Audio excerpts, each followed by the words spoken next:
साजिश बहुत बारीकी से बहुत बारीकी से किया जा रहा है, जिसको हमारा बहुजन समाज अभी तक समझ नहीं पाया।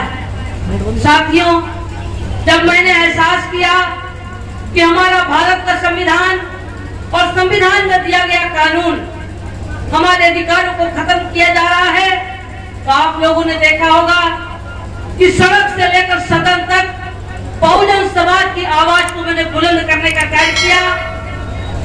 जो लोग मुझे कहा करते थे कि सावित्री क्या कर सकती, साथियों मैं बताना चाहती हूँ कि जब मैं इस क्षेत्र से चुनाव लड़ी थी, मैं इस क्षेत्र से मैं जिला पंचायत की सदस्य भी रही हूँ, इसी क्षेत्र से मैं जिला पंचायत की सदस्य भी बनी है, मैं विधायक भी रही हूँ, मैं सांसद रही हूँ। आज इस क्षेत्र के जो चेहरे हमारे ग्रामीण क्षेत्र से आए हैं, आप लोग को कभी मैंने एहसास नहीं होने दिया कि मैं सांसद और विधायक के रूप में उस रुआब में मैंने कभी बात अपने इस क्षेत्र के मतदाताओं से कभी नहीं की। मैं अपने इस क्षेत्र के पिता तो बुजुर्ग मातृशक्ति हमारे भाइयों ने जिस वफादारी, ईमानदारी, लगन और त्याग के साथ हमारा साथ देकर के, मुझे हिम्मत देकर के और उन परिस्थितियों में भी चुनाव जिताने का काम किया था, और जब से मैं इस क्षेत्र से चुनाव जीत करके गई हूँ, तब से निरंतर लगातार मैं संघर्ष करती रही हूँ। साथियों, ये हमारा क्षेत्र बहुत पिछड़ा हुआ क्षेत्र है। हमारा क्षेत्र ये जंगल प्रभावित राई क्षेत्र है, 4 नदियों से घिरा हुआ क्षेत्र है। इस क्षेत्र में गरीब, कमजोर, लाचार, बेसहारा, बेरोजगार लोगों की अधिक आबादी है, और मैं उस परिवार से मिलान करती हूँ। मैं आपके दर्द को, आपके तकलीफ को, आपने जो आज जिन परिस्थितियों से झेल रहे हैं, मैं बखूबी पहचानती हूँ, जानती हूँ। मैं कैसे आपको भारत के संविधान के तहत मैं कैसे आपको आजाद कराऊं, कैसे मैं आपको आगे बढ़ाऊं।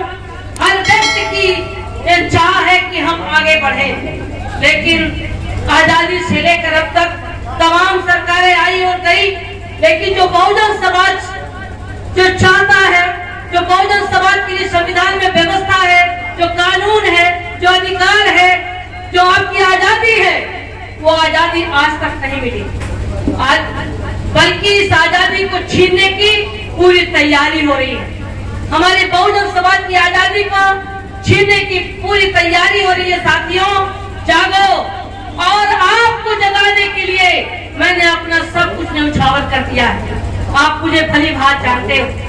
मैं साधु के रूप में, सन्यासी के रूप में, मैं तथागत गौतम बुद्ध जी के अनुयायी बन करके, उनके अनुयायी बन करके मैं आप लोग के बीच में घूम घूम करके मैं आपको सही दिशा दिखाने का काम, सही कार्य करने का काम हमेशा करती रही हूँ। मैं बाबा साहब डॉक्टर भीमराव अम्बेडकर जी के अनुयायी हूँ, मंडल कांशीराम साहब के अनुयायी हूँ। मैं कांशीराम साहब की विचारधारा, बाबा साहब डॉक्टर भीमराव अम्बेडकर जी की विचारधारा, तथागत गौतम बुद्ध जी की विचारधारा को जब से मैंने समझा है, जाना है, तब से उन विचारों को लेकर चलने के लिए मैंने अपना सब कुछ त्याग कर दिया है। मैंने अपना घर परिवार को भी त्याग किया, मैंने सांसद पद छोड़ा, मैंने बीजेपी जैसे राष्ट्रीय पार्टी को नीचे सरकार ऊपर सरकार, बीजेपी के वोट से, बीजेपी के नोट से मैं उन्हीं के घर में जाकर के बीजेपी जैसे पार्टी को मैंने ललकारने का काम किया है। लात मार दिया कि मुझे वो हमें संपत्ति नहीं चाहिए, वो मुझे धन नहीं चाहिए, वो मुझे ऐसी चीज नहीं चाहिए जो हम अपने बहुजन को बचा न सके। आज हमारा बहुजन समाज गुलाम होता जा रहा है, बहुजन समाज की आजादी छीनी जा रही है। अगर हम बहुजन समाज के लिए नहीं खड़े हुए तो हमारा समाज गुलाम हो जाएगा। अगर हमारा समाज गुलाम हो गया तो हम किस समाज की लड़ाई लड़ेंगे, हम किसकी अगुवाई करेंगे, हम किसका नेतृत्व करेंगे। हम बहुजन समाज को जगाने के लिए मैंने अपना सब कुछ न्यौछावर करके मैं आपके बीच में आपको सेवा करने के लिए, आपकी लड़ाई लड़ने के लिए, आपके लिए संघर्ष करने के लिए मैं आपके बीच में हूँ। साथियों, मैं आपके बीच में हूँ। आज हमारा भारत का संविधान में दिया गया कानून खत्म हो रहा है। हमारी माँ बहन बेटियों के इज्जत को लूटा जा रहा है, हमारे भाइयों की हत्याएं हो रही हैं, जमीनों पे कब्जा हो रहा है, हमारे लोगों के साथ अत्याचार हो रहा है, हमारे लोग भूख से तड़प रहे हैं, हमारे लोग रोटी के लिए तड़प रहे हैं, लोगों के पास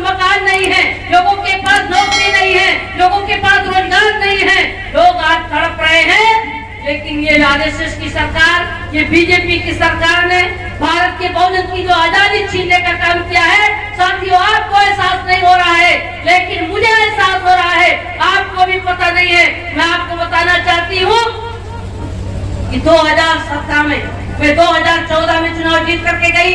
1 साल लगा बीजेपी को समझने में, और जब 1 साल लगा मुझे बीजेपी को समझने में, लोकसभा में सदन, कानून, संविधान जब मैंने समझा, जाना, और तभी से मुझे लगा कि बीजेपी की आरएसएस की नीति व नियत ठीक नहीं है, ये हमारी आजादी को छीनना चाहती है। और तभी 2017 से बीजेपी के खिलाफ मैंने जंग छेड़ दिया।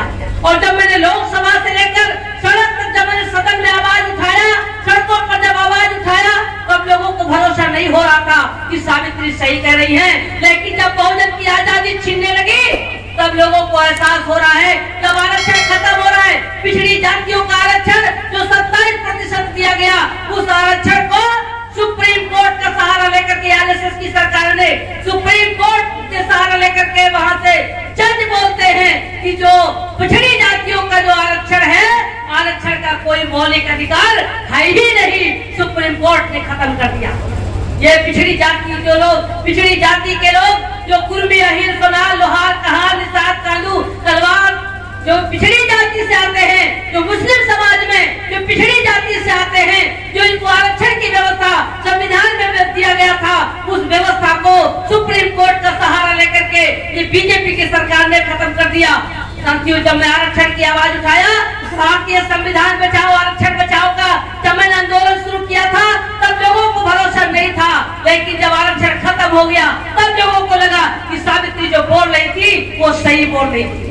साथियों, आज आप लोगों ने देखा होगा नागरिक बिल, जब नागरिक बिल आई, मुस्लिम समाज के लोगों को संविधान के प्रति वो बिल्कुल चिंतित नहीं थे, बिल्कुल चिंता नहीं करते थे।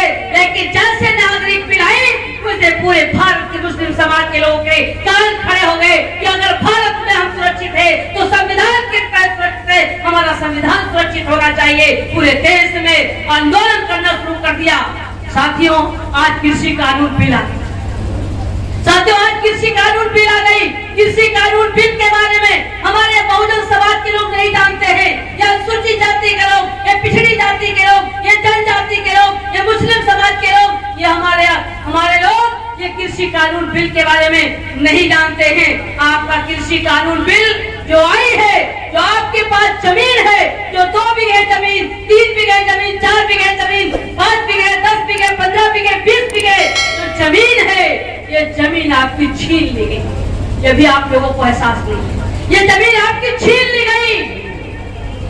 और उस जमीन पर आप न जा पाओगे, न फसल बो पाओगे, न फसल काट पाओगे, न फसल अपने घर ले जा पाओगे। ये साथियों कानून लागू हो गया, ये कृषि कानून लागू हो गया। ये पूरे भारत में किसान समाज के लोग बड़ी तेजी से आंदोलन कर रहे हैं और कह रहे कृषि कानून बिल वापस होना चाहिए। लेकिन बीजेपी आरएसएस की सरकार कहती है कि हम कृषि कानून बिल वापस नहीं लेंगे। अगर कृषि कानून बिल वापस नहीं लिया तो सबसे ज्यादा तबाही अगर होगी तो हमारे किसान, हमारा मजदूर, हमारा गरीब की होगी।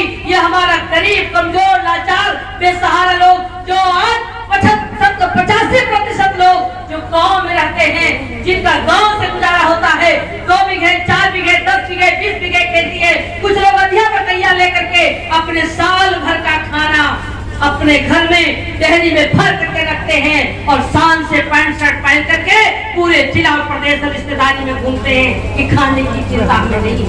साथियों, ये कृषि कानून बिल अगर वापस नहीं हुई तो आपको खेती आपकी छीन ली गई। अगर आपसे खेती छीन जाएगी तो आप कैसे अपना परिवार चलाओगे, कैसे परिवार चलाओगे? ये कृषि कानून यही है कि कृषि कानून बिल पास करा करके जो इस खेती है, ये खेती आपका ले लेंगे, कुछ पैसा आपको निर्धारित करके मात्र कुछ पैसा आपको देंगे और उस पैसे लेकर आप घर पे बैठेंगे, खेती वो कराएंगे और जब भंडार वो अपने घर में रखेंगे। और जब आप गल्ला खरीदने के लिए, खाने के लिए गल्ला खरीदोगे तो गल्ला इतना महंगा हो जाएगा कि पेट भर खाने के लिए आप गल्ला भी खरीद नहीं पाओगे।